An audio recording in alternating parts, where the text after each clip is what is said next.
a new dawn is breaking. Senegal is a nation celebrated for its rich culture and resilience, has struck oil. But this is more than just a discovery, it's a chance to reshape the region's future.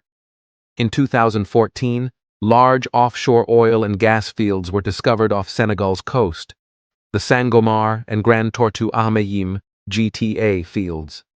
These reserves held the promise of transforming the nation's economy. But there was a catch. Senegal lacked the infrastructure to refine its own oil.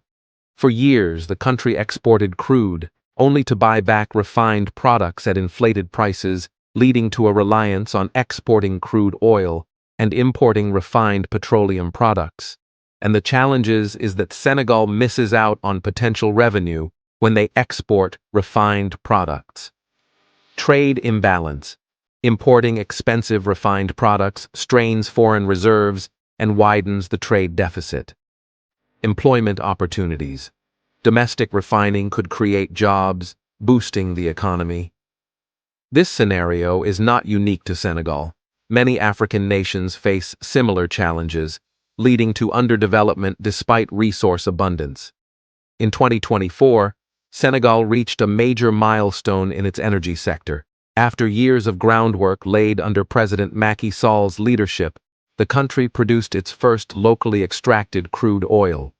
However, it was under President Bassirou Diomaye Faye's administration in 2025 that Senegal refined its own crude for the first time at the Société Africaine de Raffinage, SAR. This achievement wasn't just about reducing energy costs or fueling domestic industries, it was a bold step toward self-sufficiency. This moment marked a turning point.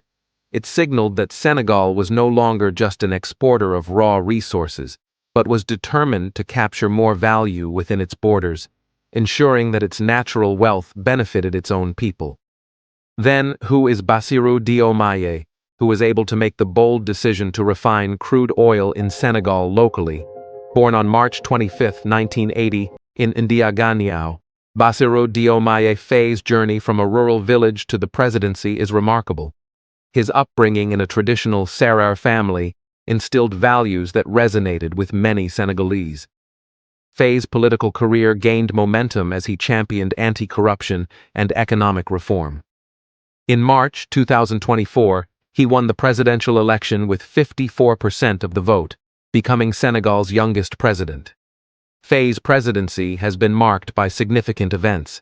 He pioneered political reforms with Prime Minister Ousmane Sonko, aimed to redistribute power, challenging the traditional presidential dominance. Their collaborative governance seeks transparency and accountability. Economic initiatives. Addressing the oil paradox, Faye's administration explores developing domestic refining capabilities to retain more value from natural resources.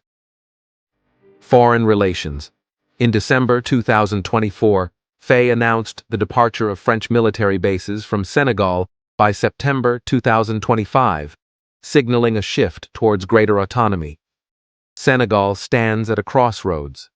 Harnessing its resources effectively and implementing strategic reforms could transform its economy.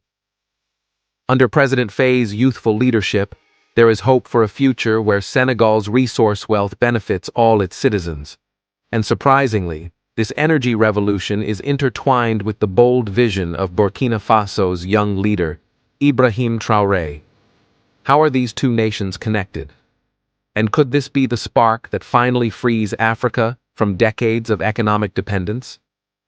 In 2022, Captain Ibrahim Traoré rose to power in Burkina Faso, vowing to end foreign exploitation of African resources. Inspired by figures like Thomas Sankara, Traoré championed Pan-African unity and self-reliance. In his speech, he said, "We must break free from the chains of neo-colonialism. Our resources are the lifeblood of our nations.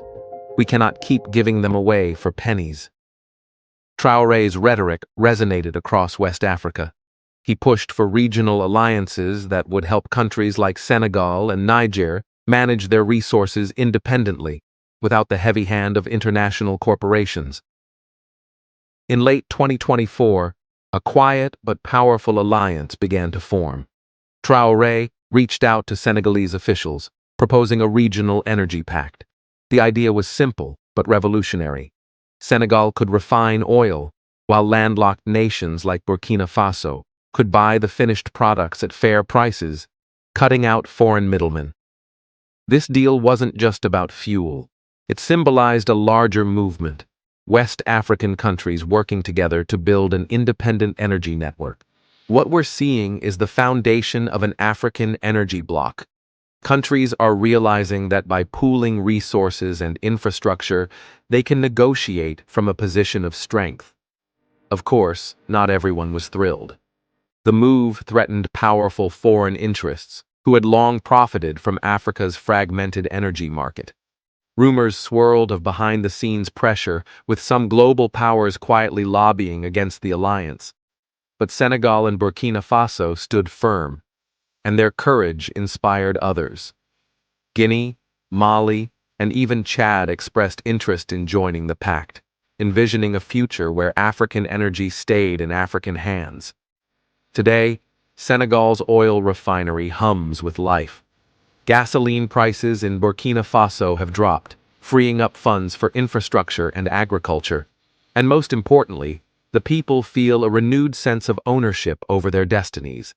A Senegalese engineer once said, "We're not just refining oil, we're refining our future, and we know we're not doing it alone." Ibrahim Traoré's vision for a sovereign Africa is slowly materializing, and it all started with Senegal's decision to refine its own oil. Perhaps this is just the beginning. Perhaps this small alliance will grow into something much larger, a true Pan-African powerhouse, built not on division, but on unity and shared prosperity. Senegal's historic leap into oil refining is a model for African energy independence. One thing is clear: Africa is rising and the time is now. And this time, the continent is determined to rise on its own terms. Subscribe for more.